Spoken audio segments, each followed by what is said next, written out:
Hopefully you understand that I have to check again. But obviously we were at training today and there was no Coutinho. So can you give us an update on his injury situation and when you might expect to have him back and available? If Phil would start tomorrow, what he can't because on top he's now ill. How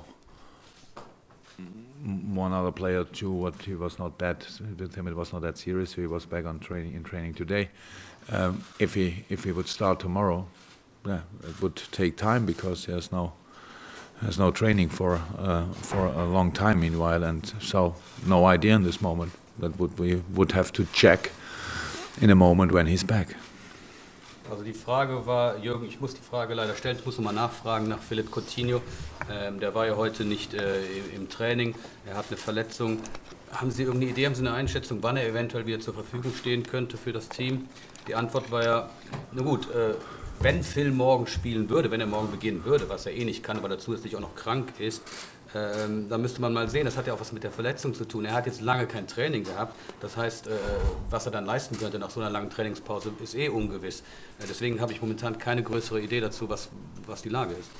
And there have been various reports that you ought to hold clear talks with Philip, also that a deadline has passed as well that Barcelona had set for Liverpool to accept an offer.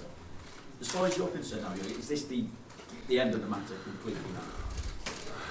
I think I never gave any comments on what whoever wrote, said, or don't know another word. So, but it's 100% clear that nothing changed. So I said it already. My English is not good enough to give 500 different answers and always the same question. So nothing changed.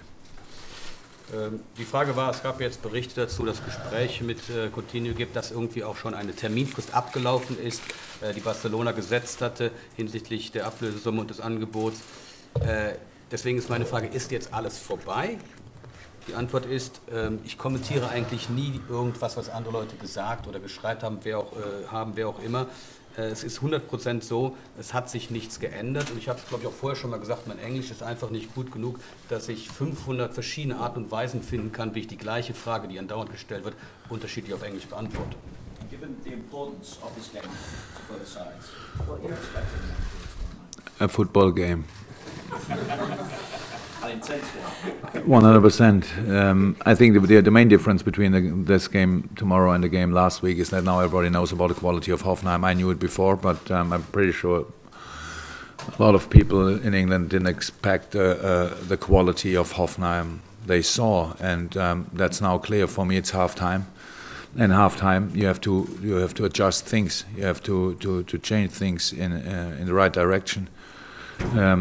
The first game was good enough to get a result. The second game needs to be better, so that's how it is. But Anfield is a main factor, so that's how it is. We all know it. It's a very special place, and nothing happens by itself. We have to perform, we have to deliver, but we all know then the atmosphere can and will help you. And I really hope that everybody is ready for this game. Everybody's ready to fight. I would be concerned if the people would think there's a a weak side weak side coming from Hoffenheim, and we need to be dominant and things like this. And each bad pass gets kind of a moan or whatever. It will not happen because I know we have a football crowd and they know about the quality meanwhile, and so they are ready to fight, and we are ready to fight too. Die Frage war, wie wichtig ist aus Ihrer Sicht das Spiel für beide Mannschaften morgen? Was erwarten Sie für morgen? Die Antwort ist, ich erwarte für morgen ein Fußballspiel, ganz einfach. Es wird natürlich 100%ig intensiv sein, das Spiel. Das Einzige, was sich wahrscheinlich jetzt geändert hat, ist, dass viele mittlerweile jetzt wissen, was ich vorher eh schon wusste, dass Hoffenheim eine höchst große Qualität hat. Aber ich glaube, viele in England haben das nicht erwartet, dass Hoffenheim so gut ist. Ich würde sagen, die Lage ist klar. Wir haben momentan Zeitpunkt Halbzeit. In der Halbzeit muss man sich neu aufstellen und umstellen. Das Hinspiel war schon mal gut. Wir haben sicherlich ein gutes Ergebnis. Das Rückspiel muss aber noch mal besser werden. Dann haben wir natürlich zusätzlich noch den Faktor Anfield. Wir wissen, wie viel das ausmachen kann. Wir werden auf dem Platz natürlich ein Team begegnen, das qualitativ hochwertig ist, wie ich sagte. Wir brauchen aber natürlich auch die Kenntnis im Hinterkopf, dass wir die Unterstützung des Stadions haben. Das wird uns helfen können. Ich glaube nicht, dass die Leute hier erwarten, dass es ein langweiliges Spiel wird. Wenn wir schwach sein sollten, wird es sicherlich Anforderungen von den Rängen geben. Das ist ganz normal. Aber ich glaube, wir müssen das Spiel annehmen und wir müssen kämpfen morgen. To our friend at the back of the room.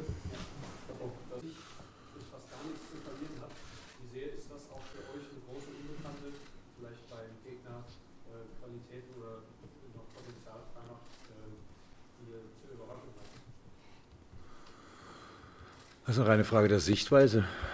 Ich glaube nicht, dass Hoffenheim sich im gleichen Maße über Europa League freuen würde, wie sie das vielleicht am Ende der letzten Saison getan hätten, wenn sie Fünfter geworden wären, relativ abgeschlagen von Platz 4. Im letzten Moment auf Platz 5 rutschen und dann ist Europa League wunderschön, wundervoll. Dann will man das unbedingt spielen. Aber jetzt, wir haben im Grunde genommen beide das Gleiche zu verlieren. Wir sind meilenweit davon entfernt, uns irgendwie Gedanken darüber zu machen, wer hier eher Champions League spielen müsste. Wir sind bereit, die Herausforderung anzunehmen. Das waren wir vom ersten Moment.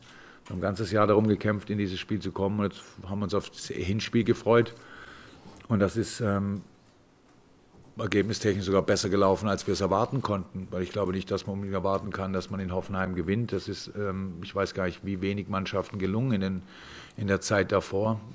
Und uns ist es gelungen. Und dementsprechend, wer das so sehen will, dass er nichts zu verlieren hat, der wird irgendwann heute Nacht feststellen, dass das sich tatsächlich ein bisschen anders anfühlt, als wenn man tatsächlich nichts zu verlieren hat. Wir haben eine positive Leistung gebracht in Hoffenheim und wollen erneut eine positive Leistung bringen morgen Abend. Also tatsächlich, alles, was außenrum geschrieben wird, muss man im Sport an sich abprallen lassen und deswegen werden wir das auch tun. So the question was, Hoffenheim might have very little to lose, maybe even nothing to lose. So to what extent is this factor an unknown factor to you? To what extent might that release new potential for them, the fact that they think they've got nothing to lose now? The answer is, well, that's a matter of perspective. I think if you think back to the last German season, if Hoffenheim had ended 5th in the Bundesliga rather than 4th, they wouldn't have been so happy to go into the Europa League as they are now happy to potentially play in the Champions League. So that's the same situation for both our teams, for Liverpool and Hoffenheim. We both want to play in the Champions League, and we need to accept the challenge as well.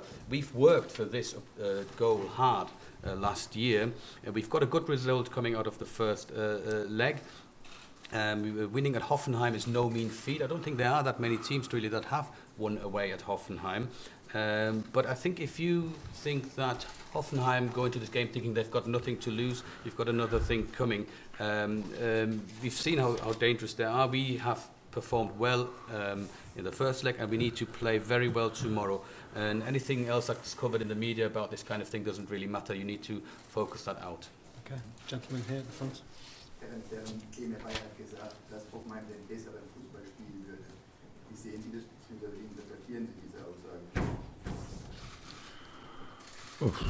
Gar nicht, ehrlich gesagt. Ich weiß nicht. Also es ist zum Glück kein Eiskunstlauf, wo es A- und B-Noten gibt, sondern es geht tatsächlich darum, wer das Ding gewinnt. Und ich habe häufig genug schon in Mannschaften einen besseren Fußball gespielt, am Ende verloren.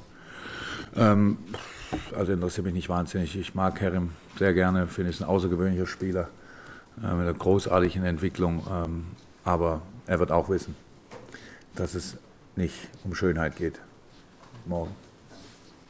So the question was, Kevin Dimmerbay said that Hoffenheim had actually been better in the first leg. What is your take on this?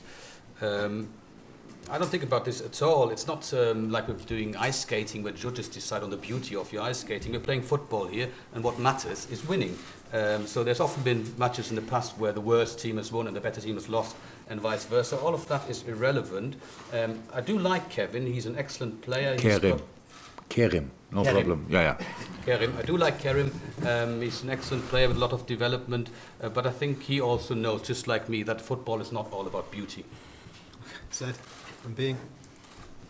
Jurgen, so now that you have the lead, how do you approach this game? Can you wait patiently for them at the beginning, or do you have to go for it from the start? I would say you wait until we start. Also, die Frage war an Herrn Klopp, jetzt wo Sie im Hinspiel gewonnen haben, wie gehen Sie in das Spiel rein? Werden Sie geduldig abwarten oder werden Sie ab der ersten Minute loslegen? Die Antwort war, ich würde sagen, Sie warten einfach mal ab und sehen sich das an, wie wir es morgen machen. Juliet from the BBC. Yeah, you won't take long, I promise. Going back to Phil's situation, you say 100% it hasn't changed, and you're not interested in what reports or media or anyone else is saying. So can I ask you directly, is everything cool between you two, and once he's over his illness and his injuries, would you welcome him back? Of course. With open arms? Of course.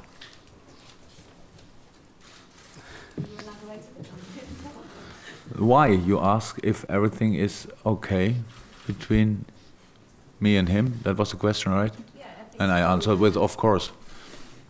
Or yes. Indeed. It's cool. Absolutely. 100%. Jan. Would you welcome him back, I guess, with open arms? Yes, of course. Absolutely. 100%. Jan. Also die Frage war, es tut mir leid, dass ich nochmal auf das Thema Philipp Coutinho zurückkommen muss. Sie haben ja gesagt, dass sich 100% nichts geändert hat. Kann ich denn fragen, ob zwischen Ihnen beiden alles stimmt? Ist die Stimmung wunderbar? Ist alles cool, wie man auf Englisch sagt, zwischen Ihnen beiden? Und die Antwort ist natürlich. Nein, warum fragen Sie mich, ob zwischen mir und Philipp Coutinho alles in Ordnung ist? Die Antwort ist, ja, natürlich, ja, in der Tat, 100%, alles cool. Final couple of questions, gentlemen now. Entschuldigung? Sorry. Wovor haben Sie im Moment am meisten Respekt bei Hoffenheim? Ich finde, Respekt ist eigentlich mal, ist ein gutes Wort, aber auch leicht zu, kann man das falsch interpretieren. Ich denke, dass im Fußball ohne Respekt überhaupt nichts funktioniert, weil es in der Analyse ein ganz wichtiger Faktor ist, weil du einfach die Qualitäten des Gegners respektieren musst, um dann zu versuchen, diese Qualitäten nicht zum Vorschein kommen zu lassen. Und ich denke, das ist offensichtlich, was Hoffenheim für Qualitäten hat und dementsprechend, wie sie spielen. Sie haben einen glasklaren Plan. Meinen allerhöchsten Respekt vor Julian und seiner Truppe da. Das ist, wir haben eine tolle Mannschaft zusammengestellt. Er macht einen außergewöhnlichen Job. Und wir kennen, der Plan ist klar. Sie haben einen ganz ruhigen Spielaufbau. Sie wollen Fußball spielen. Sie haben Ballbesitz. Sie spielen in die Halbräume. Sie laufen hinter die letzte Linie ein, sie spielen Diagonalbälle, sie haben immer mindestens genügend Spieler im Strafraum. Das ist eine sehr offensive Ausrichtung und ich finde, dass man das respektieren wir zu 100%. Aber damit arbeiten wir auch und das ist es auch schon. So the question was in terms of Hoffenheim, what do you respect most about Hoffenheim? The answer is, I think generally speaking in terms of football, respect is something important. It's always important to have respect, but the respect you have is the respect for the qualities of a team, which is important when you analyze your opponents. And then obviously what you need to do as a next step is try to prevent that team from playing to their strength and using those qualities. It is evident for everybody to see what the qualities of Hoffenheim are. They have a very clear plan. I really respect what Julian and his team have achieved. He's done an excellent job and the whole team there has done an excellent job. They've put a great squad together. We have a plan then. We need to be very calm in our approach to the way they play, to the way they pass the ball, to the way they create half spaces. They have sufficient players who are good enough and are very offensive, so it's excellent the way they play and the way they plan matches, and I respect that 100%. So that means we have work to do. Okay, fantastic. It's going to be the last question, gentlemen, in the second row there. Herr Klopp, haben Sie Elfmeterschießen trainieren lassen oder brauchen Sie das nicht, weil es gar nicht so weit kommt? Trainieren lassen nicht, aber die Jungs schießen das freiwillig sehr gerne nach dem Training. Also es ist immer, die Möglichkeit besteht immer, aber dass ich das jetzt als das perfekte Szenario empfinden würde, das können Sie sich wahrscheinlich vorstellen. Das ist nicht so, aber wenn es soweit kommt, wir wollen die nächste Runde, wie ist am Ende wurscht. So the question was, Jurgen, did you practice taking penalties with your players, or do you think that would not be necessary anyway? And the answer is, I did not make them practice penalties. I allowed them to shoot penalties if they fancy doing that after training, and they like doing that. So there's a possibility. I think obviously everybody knows that a penalty shootout is not the perfect scenario for us. But if it did have to go to penalties, we would still try, because getting to the next round, that's our main objective. Okay, Jan, thank you very much. Thank you everyone for coming. See you tomorrow.